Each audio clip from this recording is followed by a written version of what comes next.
Hello students. तो क्या आप भी स्पीकिंग करना चाहते हैं? आप भी इंग्लिश बोलना चाहते हैं? क्या आप भी इंग्लिश से अपने दोस्तों को अट्रैक्ट करना चाहते हैं? क्या आप भी किसी जॉब प्रोफाइल के लिए इंग्लिश स्पीकिंग सीखना चाहते हैं? इंग्लिश स्पीकिंग के लिए अगर देखा जाए तो हम जहाँ तक देखते हैं कि शुरुआत अगर हम करते हैं तो कोई भी किसी को देखते हैं तो लगता है कि नहीं, ग्रामर के बगैर तो इंग्लिश हो ही नहीं पाएगी, है ना।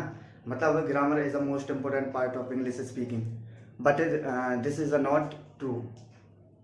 इंग्लिश स्पीकिंग के लिए कभी भी इंग्लिश ग्रामर की ज़रूरत नहीं पड़ती है।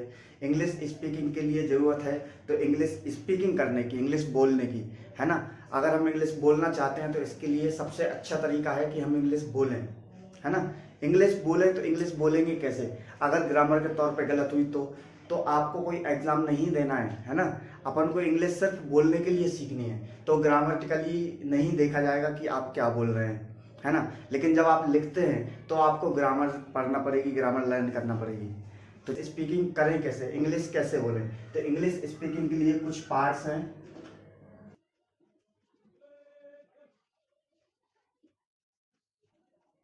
तो इंग्लिश स्पीकिंग के लिए जो मोस्ट इम्पोर्टेंट पार्ट हैं वो है हमारे, first is daily use sentence, second story making, third interview session and group discussion and public speaking and pronunciation. यानी कि सबसे पहले जो हम देखेंगे वो ये देखेंगे कि डेली यूज सेंटेंस सीखेंगे हम, किस तरीके से डेली यूज के सेंटेंस हमें बोलना है, स्पीक करना है ना, उन सबको लर्न करेंगे। सेकेंडली हम देखेंगे स्टोरी मेकिंग, स्टोरी मेकिंग कैसे करेंगे without any grammar, story making कैसे करेंगे वो देखेंगे। उसके बाद इंटरव्यू सेशन, यानी कि कहीं इंटरव्यू देना है या किसी से डिस्कशन करना है ना। अगर इंटरव्यू देने गए हैं तो वहाँ कैसे ट्रीट करना है, कैसे कंटेंट डिलीवर करना है, कैसे सेंटेंस डिलीवर करना है। उसके बाद ग्रुप डिस्कशन, उसके बाद पब्लिक स्पीकिंग, पब्लिक में हमें कैसे बोलना है, पब्लिक किस कन्वर्सेशन करेंगे तो कैसे करेंगे, पब्लिक के साथ कन्वर्सेशन किस तरीके से करना है। उसके बाद देखेंगे प्रोनाउंसिएशन, यानी कि जो वर्ड हैं उनको बोला कैसे जाता है, उनको प्रोनाउंसिएशन कैसे किया जाता है, ठीक है। तो ये सारी चीज़ें हमने देखी। उसके बाद हम शुरू करते हैं जो कि हमारा फर्स्ट टॉपिक है, यानी कि डेली यूज सेंटेंस। आज हम डेली यूज सेंटेंस को शुरू करेंगे और यहीं से कुछ पार्ट्स इसके चलेंगे जिसमें हम डेली यूज सेंटेंस को सीखेंगे। उसके बाद जब हमारा ये कंप्लीट हो जाएगा उसके बाद आ जाएंगे स्टोरी मेकिंग पे, देन फिर इंटरव्यू सेशन पे। ऐसे सीरियल वाइज हम चलते जाएंगे और लास्ट तक, जब तक आप इंग्लिश स्पीकिंग नहीं सीख जाते तब तक हम पार्ट बाय पार्ट लाते जाएंगे।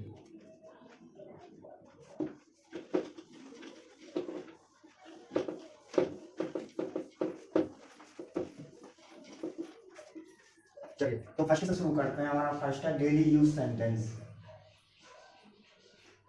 डेली यूज सेंटेंस,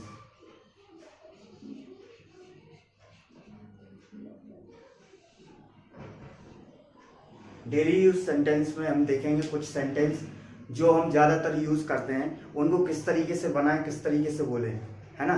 तो कुछ वो सेंटेंस जो ज़्यादा यूज़ में हमारे आते हैं, जैसे कि फर्स्ट होगा नो हार्म।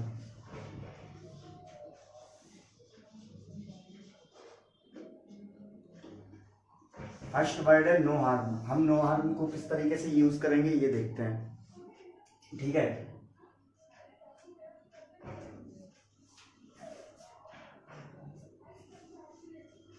चलिए तो हम देखते हैं नो हार्म को किस तरीके से यूज़ करेंगे।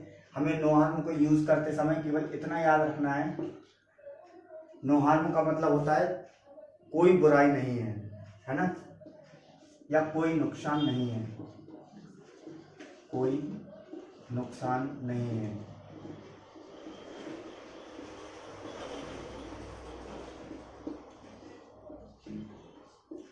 ठीक है।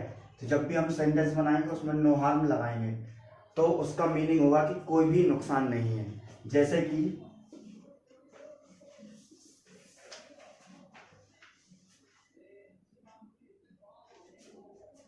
कि there is no harm in talking with him.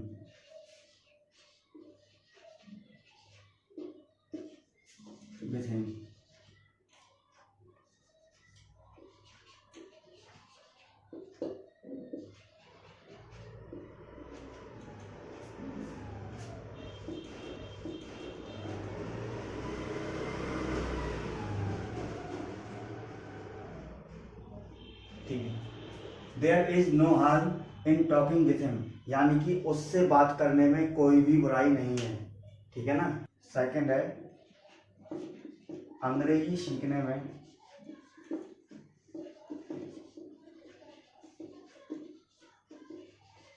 कोई बुराई नहीं है।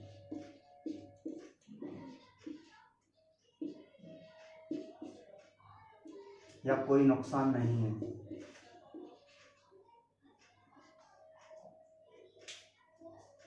तो इसके लिए बनेगा there is no harm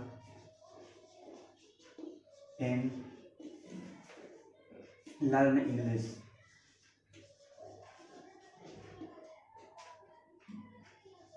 learning English.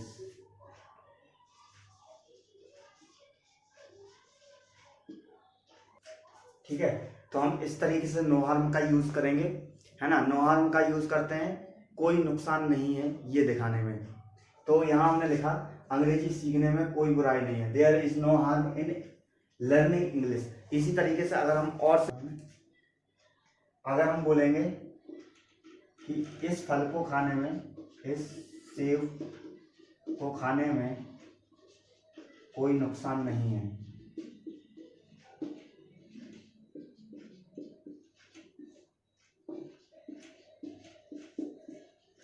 नहीं है, इस सेब को खाने में कोई नुकसान नहीं है। तो इसका बनाएंगे तो बनेगा there is no harm in eating this food.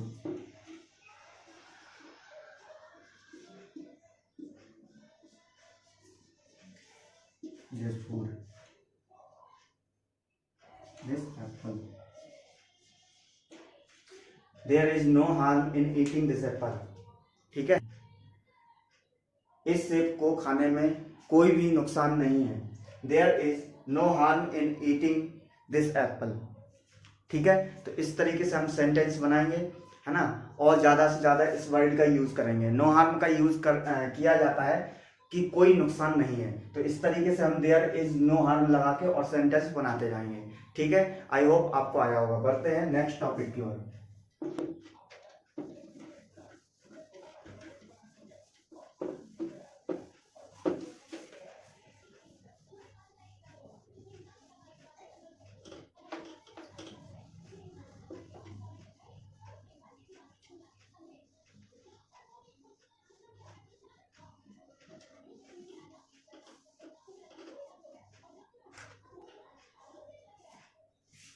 अगला टॉपिक है हमारा फील लाइक।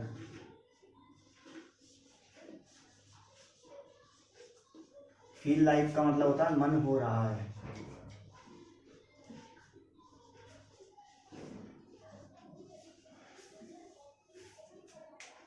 ठीक है, फील लाइक का मतलब हुआ मन हो रहा है। अब इसको यूज करके हम किस तरीके से सेंटेंस बनाएंगे, जैसे कि आई फील लाइक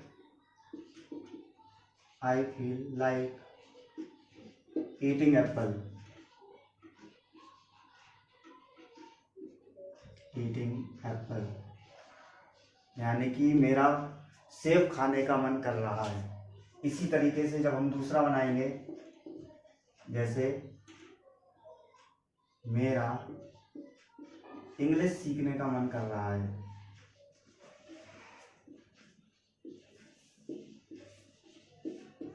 अंग्रेजी सीखने का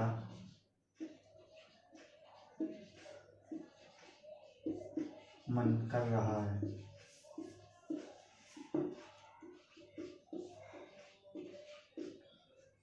अगला है मेरा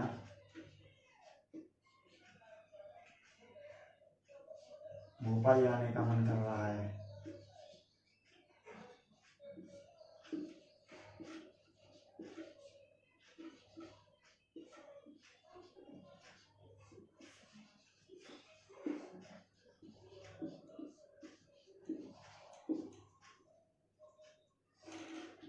अगला है मेरा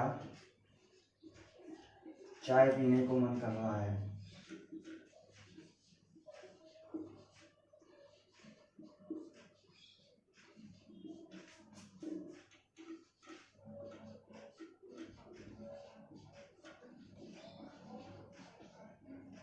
ठीक है। तो जब भी हम बनाएंगे मेरा अंग्रेजी सीखने का मन कर रहा है, मतलब आई फील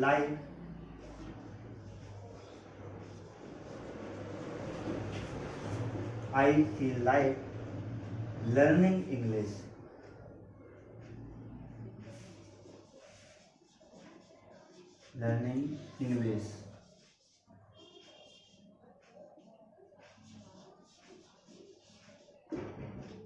ठीक है, मेरा अंग्रेजी सीखने का मन कर रहा है, I feel like learning English. Next है मेरा भोपाल जाने का मन कर रहा है, I feel like going to Bhopal.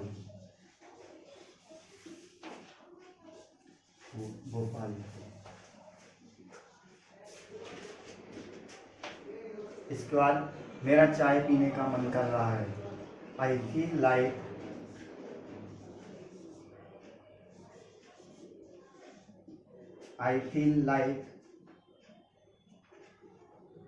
Taking tea.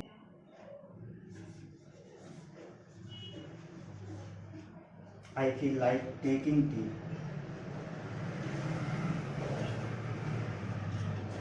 ठीक है, तो इस तरीके से हम यूज करेंगे आई फील लाइक का, यानी कि हम ये बताने के लिए यूज करेंगे कि हमारा मन हो रहा है। ठीक है, तो ये आप सेंटेंस यूज करें और दोस्तों को इम्प्रेस करें। चलिए नेक्स्ट टॉपिक की ओर चलते हैं। हमारा नेक्स्ट टॉपिक है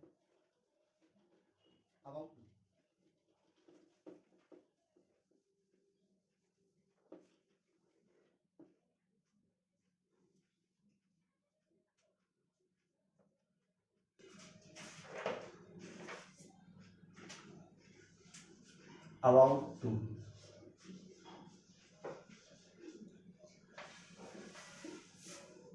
इसका मीनिंग है वाला है, यानी कि कोई भी चीज जाने वाला है, जाने वाली है, खाना वाला है, खाने वाली है ना।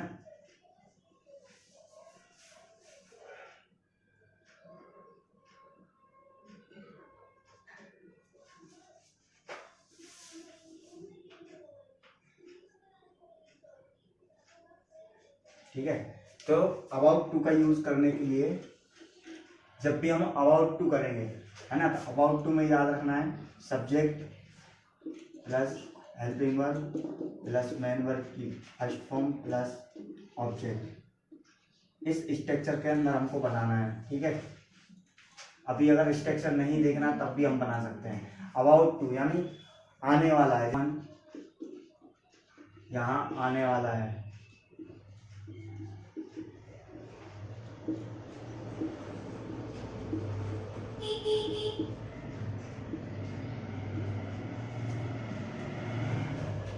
ठीक है, उसके बाद राम वहां जाने वाला है।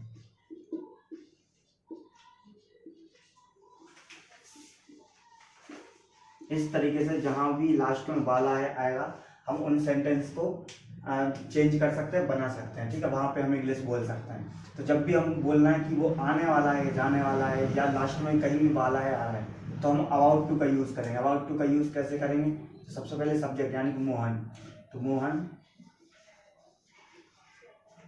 उसके बाद हेल्पिंग वर्ब, तो हेल्पिंग वर्ब क्या है? Is, Mohan is. उसके बाद अबाउट टू,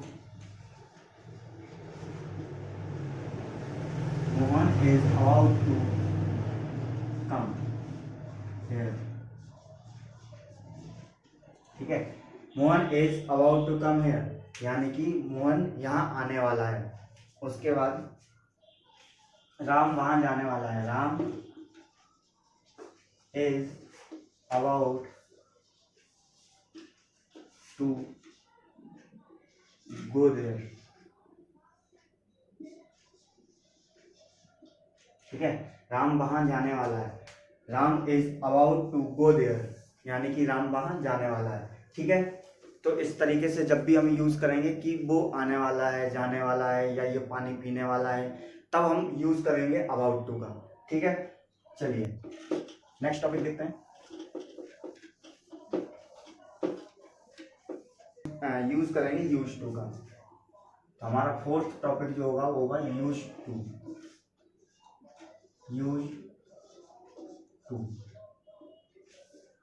इसका मतलब होता है पास्ट की हैबिट दिखाने के लिए, बीते हुए समय की आदत दिखाने के लिए।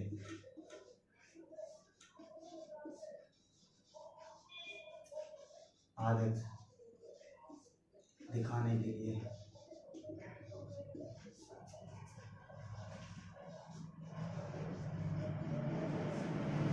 ठीक है, तो जब भी हम दिखाना चाहेंगे कि हम पहले ये करते थे लेकिन अब नहीं करते हैं, तो हम वहां पे यूज करेंगे यूज्ड टू का। ठीक है, तो जैसे कि मैं पहले चाय पीता था, मैं पहले चाय पीता था, पर अब मैं दूध पीता हूँ।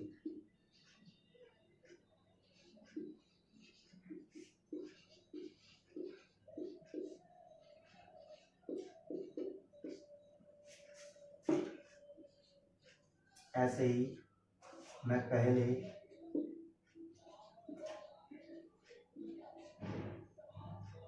हिंदी बोलता था,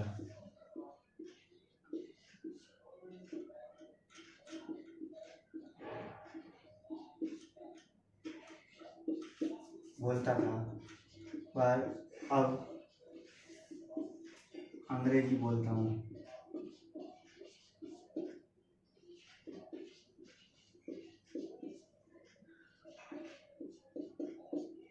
ठीक है, तो इसको अगर हम बनाएंगे तो कैसे बनाएंगे? मैं पहले चाय पीता था, I used to take a T,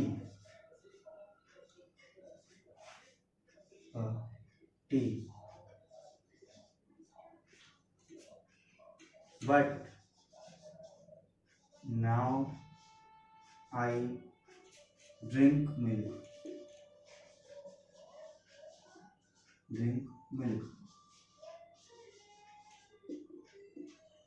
ठीक है, यानी कि मैं पहले चाय पीता, ठीक है, यानी कि मैं पहले चाय पीता था, I use to take a tea but now I drink milk. ठीक है, अगला सेंटेंस है मैं पहले हिंदी बोलता था। अगर इसको बनाएंगे तो कैसे बनेगा? I use to speak Hindi but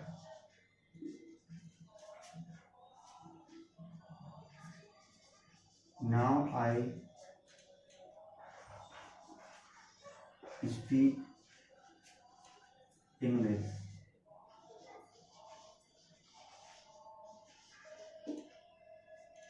ठीक है, तो उम्मीद करते हैं ये 4 टॉपिक जो मैंने आपको बताए मजा आया होगा और इन्हीं से सीखकर आप इनको बार बार प्रैक्टिस